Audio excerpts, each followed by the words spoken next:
اللہ تعالیٰ نے جو انسان پیدا کیے ہیں ان کے مزاج مختلف ہیں۔ ان میں کچھ لوگ ہوتے ہیں جو قوی ہوتے ہیں ارادے کے، جو فیصلہ کر لیا ڈٹ گئے۔ کچھ لوگوں میں وہ قوت ارادی اتنی مضبوط نہیں ہوتی، وہ ادھر ادھر سوچتے رہتے ہیں۔ کچھ لوگ جسمانی طور پر بہت توانا ہوتے ہیں، کچھ لوگ جسمانی طور پر پیدائشی طور پر کمزور ہوتے ہیں۔ تو اگر کوئی قوت ارادی کمزور رکھنے والا شخص ہے، وہ بھی تو اللہ کی تخلیق ہے، اللہ کا بندہ ہے، خطاؤں کا ظہور ہو جاتا ہے، توبہ کرتا ہے، پھر کچھ عرصے کے بعد پھر خطا کا ظہور ہو جاتا ہے، پھر توبہ کرتا ہے، تو ہم تو یہ سمجھیں گے کہ ایک حد کے بعد پھر اس کی توبہ قبول نہیں ہونی چاہیے۔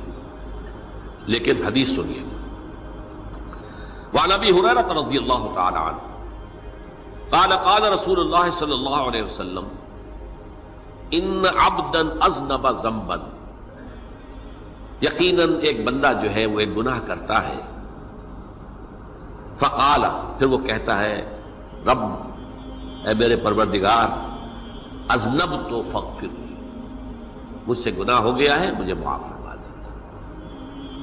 فقال ربہ، تو پروردگار یہ کہتا ہے اعلم عبدی ان لہ ربا یغفر الذنب ویاخذ بہ،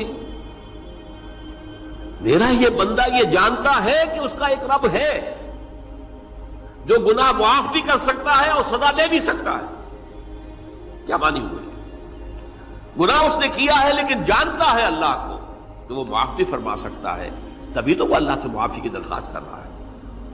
اس کے اس جاننے کی بنیاد پر، اس کے اس علم کی بنیاد پر، اس کے اس ایمان کی بنیاد پر فرمایا غفرت لعبدی، میں نے اپنے بندے کو معاف کر دیا۔ ثم مکث ما شاء اللہ، پھر وقت گزرا جتنا کہ اللہ نے چاہا۔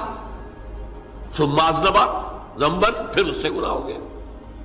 فقال رب اذنبت ذنبا فاغفر، پھر کہتا ہے پروردگار مجھ سے گناہ ہو گیا، پھر مجھے معاف فرما دے۔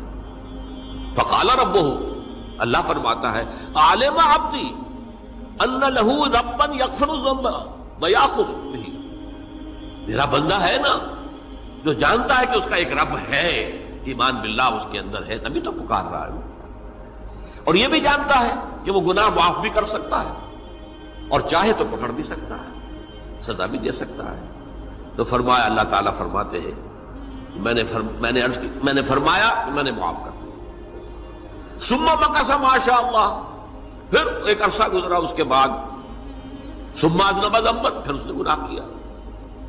قال رب اذنبت ذنبا آخر، اس نے کہا پروردگار میں نے تو پھر ایک اور گناہ کر دیا، فاغفر لی، مجھے بخش دے۔ فقال اعلم عبدی ان لہ ربا یغفر الذنب ویاخذ بہ، میرا بندہ جانتا ہے نا کہ اس کا ایک رب ہے جسے وہ پکار رہا ہے، کیوں وہ جانتا ہے کہ اسے اختیار حاصل ہے کہ چاہے تو بخش دے اور چاہے تو پکڑ لے۔ اس کے اس علم، اس ایمان کی بنیاد پر میں نے اسے معاف کر دیا۔ ایک اور حدیث، میں نے چونکہ اس گفتگو کے لیے ان احادیث کا تفحص کیا ہے، یہ تو بہت ہیں حدیثیں، میں نے ان میں سے کچھ چنی ہیں۔ ہمارے بعض واعظ ناصح وہ بھی کسی شخص کو روکتے رہے، برائیوں سے روکتے رہے، نہیں رکتا، تو کہیں غصے میں آ کے اللہ تجھے کبھی معاف نہیں کرے گا۔ یہ کتنا بڑا جرم ہے، اس کا اندازہ کیجئے اس حدیث سے۔ تو میرے بندے کو میری رحمت سے مایوس کر رہے ہیں، کتنا بڑا جرم ہے، اس کا اندازہ کیجئے۔ یہ مسلم شریف کی روایت ہے، عن جندب، حضرت جندب رضی اللہ تعالی عنہ سے، ان رسول اللہ صلی اللہ علیہ وسلم حدث، کہ اللہ کے رسول صلی اللہ علیہ وسلم نے ایک واقعہ بیان کیا، ان رجلا قال، کہ ایک شخص نے یہ کہا، واللہ لا یغفر اللہ لفلان، کہ خدا کی قسم اللہ تعالیٰ فلاں شخص کو کبھی معاف نہیں کرے گا۔ وَأَنَّ اللَّهَ تَعَالَى قال، اس پر اللہ تعالیٰ نے یہ فرمایا منزل الذی یتعلی علیہ، یہ کون ہے جو میرے اوپر حکومت کرنے والا آ گیا، جو میری طرف سے حکم لگا رہا کہ میں کبھی معاف نہیں کروں گا؟ منزل الذی، کون ہے وہ شخص، الذی یتعلی علیہ انی لا اغفر لفلان، کہ میں فلاں شخص کو کبھی معاف نہیں کروں گا، قد غفرت لفلان، اس کو تو میں نے معاف کر دیا، واحبطت عملہ، اس شخص کے تمام اعمال میں نے ضائع کر دیے کہ تم نے میرے بندے کو مایوس کیا۔ یہ ہے جرم کی انکار۔ تو توبہ کی دعوت دیتے رہو، توبہ کے لیے لوگوں کو آمادہ کرتے رہو، توبہ جو ہے اس کے لیے ترغیب دیتے رہو، اللہ تعالیٰ معاف فرمانے والا۔ اب آخری حدیث سنا رہا ہوں، یہ تو بہت ہی عجیب حدیث ہے اور متفق علیہ، یہ بخاری اور مسلم دونوں میں۔ حضرت ابو سعید الخدری رضی اللہ تعالی عنہ جو ہے وہ اس کے راوی ہیں۔ حضور نے فرمایا کانا فی من کانا قبلکم رجل قتل 99 نفسا، تم سے پہلے جو امت تھی بنی اسرائیل، گویا کہ ان کا ذکر ہے، اس میں ایک آدمی ایسا تھا جس نے 99 قتل کیے تھے۔ اب آپ اندازہ کیجئے کتنا بڑا گناہ کبیرہ ہے قتل۔ قرآن مجید میں آتا ہے وَكَأَنَّمَا قَتَلَ النَّاسَ جَمِيعًا، اگر ایک انسان کو بھی ناحق قتل کر دیا گیا تو یہ ایسی ہے گویا کہ اس نے پوری نوع انسانی کو قتل کر دیا، اس نے 99 قتل کیے۔ فَهَلْ لَهُ مِن تَوْبَةٍ، پھر اس کے بعد یہ ہوا کہ اس کے اندر توبہ کا جذبہ پیدا ہوا۔ فَسَأَلَ عَنْ أَعْلَمِ أَهْلِ الْأَرْضِ، تو اس نے پھر سوال کیا، لوگوں سے پوچھا کہ زمین میں رہنے والوں میں کون سب سے بڑا عالم ہے۔ فَدُلَّ عَلَى رَاهِبٍ، تو اسے بتایا گیا فلاں راہب فلاں جگہ پر ہے، وہ بہت نیک ہے، بڑا عالم ہے۔ فَأَتَاهُ، وہ اس کے پاس آیا۔ فَقَالَ أَنَّهُ قَتَلَ 99 نَفْسًا فَهَلْ لَهُ مِن تَوْبَةٍ، انہوں نے کہا دیکھیے راہب صاحب، میں نے 99 انسان قتل کیے، اب مجھے یہ بتائیے کہ میرے لیے توبہ کا کوئی امکان ہے؟ فَقَالَ لَا، انہوں نے کہا نہیں۔ فَقَتَلَهُ، اس نے اس کو بھی قتل کر دیا۔ فَكَمَّلَ بِهِ 100، اپنی سینچری مکمل کر لی، مطلب 99 کے بعد ایک کی کسر تھی، اس کو بھی قتل کیا، 100 پورے کر لیا۔ ثُمَّ سَأَلَ عَنْ عَالِمِ أَهْلِ الْأَرْضِ، پھر اس نے پوچھا کوئی اور کوئی بڑے عالم انسان ہو۔ فَدُلَّ عَلَى رَجُلٍ عَالِمٍ، پھر اس کی رہنمائی کی گئی ایک بڑے عالم شخص کی طرف۔ فَقَالَ إِنَّهُ قَتَلَ 100 نَفْسٍ، تو اس نے وہاں جا کر کہا کہ میں 100 انسان ہلاک کر چکا ہوں، قتل کر چکا ہوں۔ فَهَلْ لَهُ مِن تَوْبَةٍ، میرے لیے توبہ کا کوئی امکان ہے؟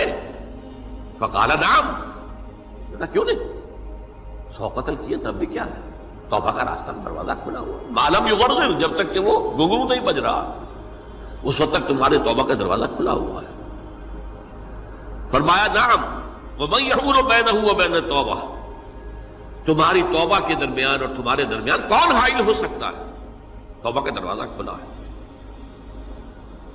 لیکن ساتھ ہی کہا انطلق الی ارض کذا و کذا، اب تم ایسے کرو جہاں تم رہتے ہو وہاں نہ جاؤ واپس، وہاں کا ماحول اچھا نہیں ہے، معاشرہ اچھا نہیں ہے، ہو سکتا ہے کہ تم توبہ پر قائم نہ رہ سکو، تم فلاں جگہ چلے جاؤ، وہاں اچھے لوگ آباد ہیں، ان میں جا کر رہو۔ فإن بها اناس یعبدون اللہ تعالی، وہاں ایسے لوگ آباد ہیں جو اللہ کی بندگی کرتے ہیں۔ فاعبد اللہ معہم، تو تم ان کے ساتھ مل کر اللہ کی بندگی اور پرستش کرو۔ ولا ترجع الی ارضک، اپنی زمین کی طرف اپنے وطن میں واپس بن جاؤ۔ فإنها ارض سوء، وہ بری جگہ ہے۔ فانطلقا، تو وہ چل پڑا، ہجرت کر رہا ہے، اس جگہ جا رہا ہے جہاں کا راہب نے بتایا تھا۔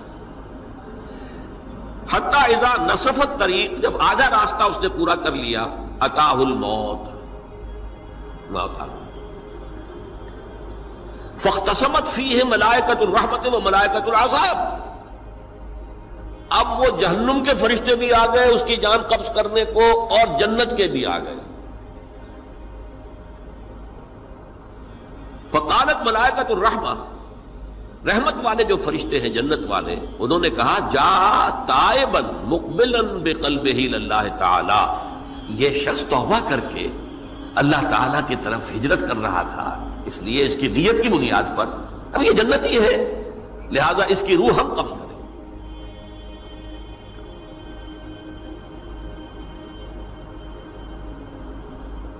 وقالت الملائکۃ العذاب، اور وہ جو عذاب والے فرشتے ہیں وہ کہیں گے انہ لم یعمل خیرا قط، تو نے توبہ کے بعد کوئی نیک عمل تو کیا ہی نہیں، تو کس بنیاد پر اس کو تم جنت میں لے جاؤ گے؟ اس کو تو دوزخ میں جانا چاہیے۔ فاتاہ ملک فی صورت آدمی، تو ان کے پاس اللہ نے ایک اور فرشتے کو بھیج دیا آدمی انسانی شکل کے اندر، فجعلوہ بینہم، تو ان فرشتوں نے کہا بھائی ہمارا فیصلہ کرا دو، اس کی روح ہم لینا چاہتے ہیں یا ہم لینا چاہتے ہیں، انہیں حکم بنا لیا۔ فقال قیسوا ما بین الارضین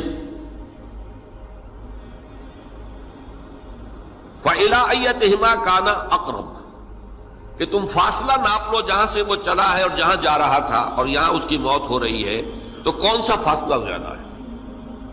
جب ناپا گیا، بلکہ ایک حدیث میں آتا ہے کہ اس پر اللہ نے زمین کو جو ہے حکم دے دیا، ایک طرف والی زمین تو سکڑ جا، دوسری والی جو ہے تو پھیل جا، تاکہ وہ جدھر جو وہ جا رہا تھا وہ زیادہ قریب ہو جائے بنسبت اس کے کہ جہاں سے وہ چلا تھا۔ تو اس فیصلے پر پھر جو فرشتے تھے، جو کہ رحمت کے فرشتے تھے، وہ اس بندے کو لے گئے جنت کے اندر۔ یہ ہے توبہ کی عظمت اور اس کی تاثیر۔